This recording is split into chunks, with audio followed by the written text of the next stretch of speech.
দেখেন নতুন রাষ্ট্রপ্রধান হওয়ার পরে উনি যারা যারা শহীদ হইল এই কোটা আন্দোলনে উনি কিন্তু সবার ঘরে ঘরে এখন উনি যাইতেছে শহীদ আবু সাঈদের ঘরে। উনি মারা গেছিল, একজন পুলিশে গুলি করছিল, কিন্তু ছেলেটা সাথে সাথেই মারা গেল, হাসপাতালে নিয়ে যাইতে পারলো না। তো আজকে রাষ্ট্রপ্রধান ডক্টর মোহাম্মদ ইউনূস আজকে আবু সাঈদের ঘরে গেল। দেখেন ভিড়, রাজপথে কত ভিড়, মানুষের হুলস্থুল পরিবেশ, আর ওনার মানবতা। প্রধানমন্ত্রী হওয়ার পরে উনি ফার্স্ট স্টেপ নিলেন যে কারা কারা এই দেশে এই কোটা আন্দোলনে শহীদ হয়েছে, উনি সবার ঘরে ঘরে যেতে লাগলো। এটাই হলো মোটামুটি মানে জ্ঞানীর পরিচয়। দেখছেন, দেখেন ডক্টর মোহাম্মদ ইউনূস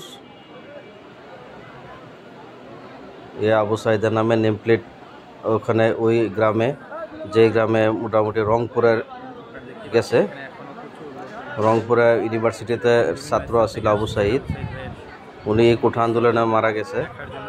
নৃশংসতাভাবে হত্যা করা হলো একজন পুলিশ কর্মী বিষয়ের দ্বারা। তো আজকে দেখেন ওই গ্রামের পরিবেশটা দেখেন। আজকে প্রধানমন্ত্রী যাওয়ার পরে গ্রামে মানুষের সমাগম। আবু সাঈদের মা সবাইকে বলছে যে সবাই আমার ছেলের জন্য দোয়া করেন। আর সাংবাদিকে জিগাইল যে আপনার ছেলে কোনো প্রতিমূর্তি বানাইতে লাগবে নাকি, কারণ আবু সাঈদ তো আবু সাঈদ না, বাংলাদেশের বীর। বুঝতে না, আমার ছেলে কোনো প্রতিমূর্তি দরকার নাই, ইসলাম ধর্ম এটা বিরোধী, এগুলা হয় না। তো আপনারা সবাই আমার ছেলের জন্য দোয়া করবেন, তো আমি তাতেই খুশি। আর একটা কথা আমি বলতে চাই যে বাংলাদেশে আমার মতন প্রত্যেক কোনায় কোনায় যাতে এরকম বীর জন্ম নেয়, তার জন্য আমি সবাইকে আহ্বান জানালাম, সবাই জন্য আমি দোয়া করলাম। আর আপনারা সবাই আমার ছেলের জন্য দোয়া করবেন, যারা মৃত্যুর পরে যাতে উনি যাতে জান্নাতুল ফেরদৌস নসিব করে। তো তাই মার দোয়া, আবু সাঈদের মা সবার জন্য দোয়া করলো, আর আপনারা সবাই দোয়া করতে বলছে।